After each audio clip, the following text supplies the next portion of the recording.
Hey there everyone, Noir here and welcome to another Petscop Fan Theories episode.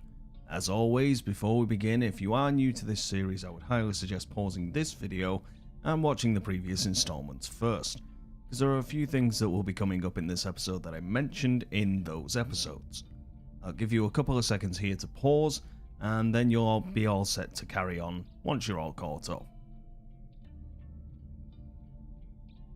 Okay, so as you can see, we are now at episode 6's analysis, and this is going to be a very in-depth one because this is where a lot of pieces to the puzzle start coming together.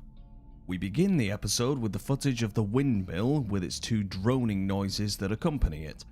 2 hours and 39 minutes later appears on the screen, and we see the story's antagonist for the first time, Marvin. Now, before I get a bunch of comments saying, actually, he's in episode 4 as well, you moron. I know that he was, and I didn't show it in the last analysis, and yes, that is me being a moron, because that could have allowed me to talk about Marvin a bit more then, instead of leaving it all up until now. I've already given myself a stern talking to about this, and I can assure you that it will not happen again. Today's analysis will be doing a lot of back and forth as well, but this will all hopefully explain why I waited for so long until it was relevant to do so. The first thing that Marvin does is reverse the blades on the windmill from clockwise to anti-clockwise. This could once again be symbolism of the windmill's significance to past events. He then turns the camera we saw in Petscop 4 and does a myriad of strange yet incredibly important things. But before he does, a picture of a circle appears, quite possibly a disc.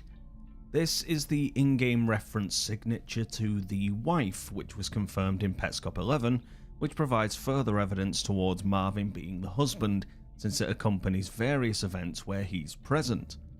Marvin writes the words, "Where is my house?" which during its creation, house is spelt as house, H-O-U-S-S. That particular way of spelling was rendered obsolete in the past, but it was indeed a term used for housing, so in fact it may have been more intentional than it originally seemed. Marvin then builds a quick mock-up of the house, which we have now seen numerous times, but what he does next is incredibly important. He drops a shovel and a rake, a lamp, a gift on a pole, and then toneth. Do you remember when I said that I deduced that we had seen Mike before? This is what I meant. Mike's pet version is Tonith. Marvin killed Mike and buried him. The shed is Marvin's, which is proven by him having the shovel and rake, which are situated within it.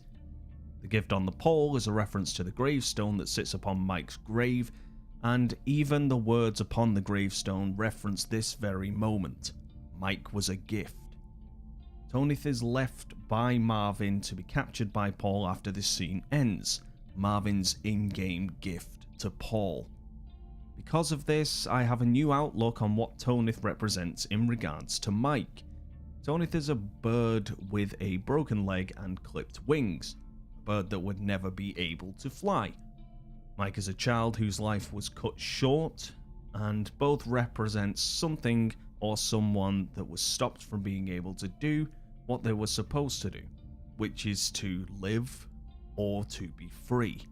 And if you recall in Petscop 1, we saw a picture of Tonith alongside Randis the Flower, Mike and Care.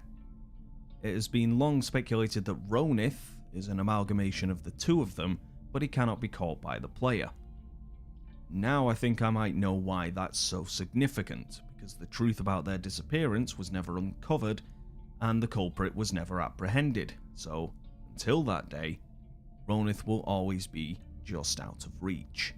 We then see Marvin conjure the words, "Where is the school?" and "I will follow," which I believe to be alluding to the fact that Petscop's story is about following the trail of events within both Paul and Rayna's past. The scene ends with the windmill's disappearance. We return to Paul, who collects Tonith and proceeds to read his description. I'm not going to run through the entirety of it because I have done that numerous times, and instead I'm going to mention key points towards something that one of my survivors assisted me in coming to the conclusion of. So thank you, Alter, I couldn't have gotten there without you, dude.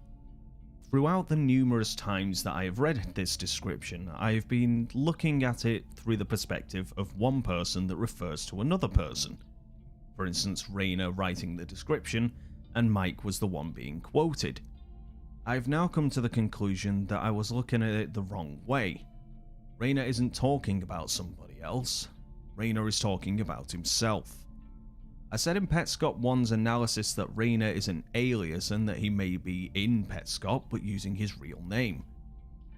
Michael Hammond, I believe, could be Raina, and the gravestone does not represent the loss of a child's life, but in fact the death of his innocence. References supporting this conclusion are in Tony's description in this episode and Care A's description in Petscop 11. For instance, in the description for Tonith, it says funny stupid blob monster says Mike, and that could be Raina reminiscing about himself as a child drawing what would become Tonith in Petscop. Perhaps this is what he titled the picture, for instance. He then laments a pet dog that was hit by a car which survived, but Raina wanted to put it down so it wouldn't suffer unnecessarily. It isn't that much of a stretch to believe that the vehicle that we see going down the road is also a link towards that event. Which also brings me to the conclusion that Marvin could have caused that accident. This helps towards the deduction that Mike's psychological damage was by extension caused by Marvin. In Petscop 11, we see Care A's description, which is signed by Raina saying, "My brother didn't want us to find him because he knew we were all looking for Michael A." I think the mention of a brother is not actually coming from Raina, but instead it's coming from Care.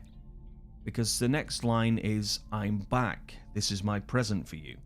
It plays out more like a conversation rather than a single narrative. Care's talking about Mike, and then Mike proceeds to reply by saying he's back. And thus that concludes today's analysis of episode 6 of Petscop. So thank you very much for watching. If you enjoyed it, feel free to leave a comment in the comments section. And even if you didn't, let me know in the comments section as well. And let me know how I can improve the series for you all. I know it's a bit of a strange thing to have instantly come out with because I haven't mentioned that I believe this, but to be honest, it's quite new for me as well because it was only a few days ago that I decided to, come up with that. And it was only after brainstorming with Alter that that theory came into my head. So, who knows? So, until next time, people. Keep on surviving.